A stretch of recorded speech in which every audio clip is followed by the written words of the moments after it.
Exercice 1. Réponds par vrai ou par faux. L'eau liquide occupe la moitié de la surface de la Terre. L'air qui nous entoure contient la vapeur d'eau. L'hydrosphère est l'ensemble des réserves d'eau sur la Terre. L'eau douce est omniprésente sur notre planète Terre.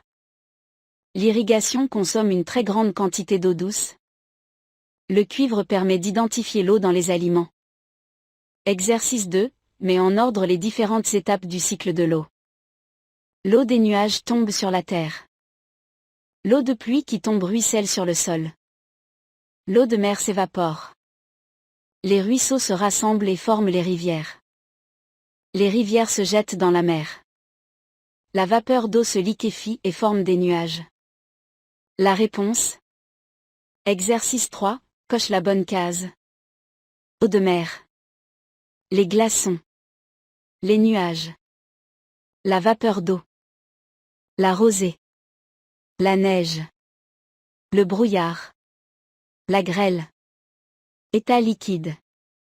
État solide. État gazeux.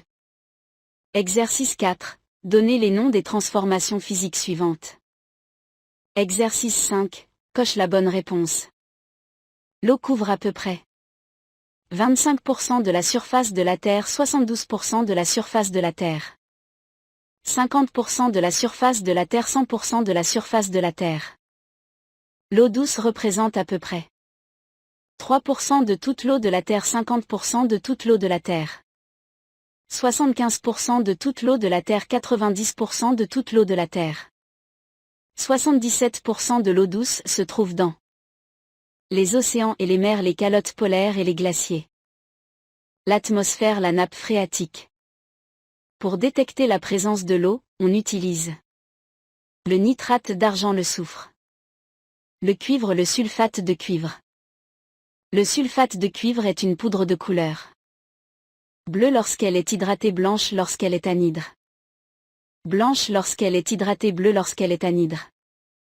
Exercice 5. Indiquez le numéro du dessin qui correspond à la phrase. L'eau des nuages tombe sur la terre. L'eau de pluie ruisselle sur le sol. L'eau de mer s'évapore. Les ruisseaux se rassemblent et forment les rivières. La neige fond au printemps. Les fleuves se jettent dans la mer. La vapeur d'eau se liquéfie et forme des nuages. Exercice 7. Le tableau ci-dessous donne la teneur en eau de quelques aliments. Aliments. Pain. Lait. Beurre. Pourcentage en masse. 35%. 85%. 19%. Classe ces aliments par ordre croissant selon leur teneur en eau. Calculez la masse d'eau qui existe dans 200 g de beurre. Quelle masse d'eau y a-t-il dans 50 g de pain? Une baguette contient 70 g d'eau, quelle est la masse de cette baguette? Avant son départ au collège, Ouda a pris son petit déjeuner qui est constitué d'une demi-baguette de 20 g de beurre, d'un verre de lait 100 ml, 1 litre pèse 1,03 kg, de 2 verres d'eau de 125 ml, 1 litre pèse 1 kg. Calculez la masse d'eau contenue dans chaque aliment.